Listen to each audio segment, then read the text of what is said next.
আগের চাইতে নিজেকে বুঝতে শিখেছি, নিজেকে সময় দিতে শিখেছি।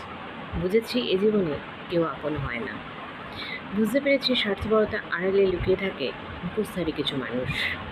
তোমাকে পিঞ্চ করে কথা শোনাতেও তারা ছাড়বে না, এবং যত তুমি তাদের কথা নিজের কানে নেবে এবং নিজেকে যত বেশি তুমি মনে করবে যে আমার মতন খারাপ মেয়ে বা খারাপ মানুষ বোধহয় আর এই পৃথিবীতে নেই, তত তুমি নিজেকে ভুল পথে পরিচালিত করবে।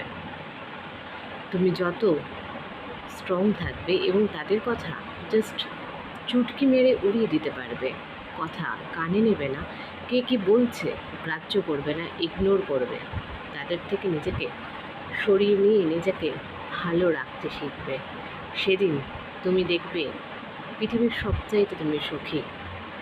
কারণ কোনো কষ্ট তোমাকে নাড়াতে পারবে না, কোনো যন্ত্রণা, কারোর কথা, কুরুচিকর মন্তব্য, কারোর বাজে কথা তোমাকে টলারেট করতে পারবে না, নড়াতে পারবে না, তোমাকে শিকড় থেকে উপড়ে ফেলতে পারবে না। কারণ জীবনটা একান্ত তোমার, তোমার ব্যক্তিগত।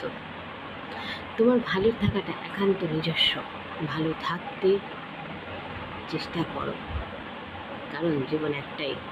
কখন ক্ষণিকের মতন জীবন থেমে যায় আমরা কেউ জানি না। তাই কারোর কথায় নিজেকে কষ্ট দিয়ে লাভ নেই, মনে কষ্ট রেখে চোখে নিচে ডার্ক সার্কেল করে কোনো লাভ নেই।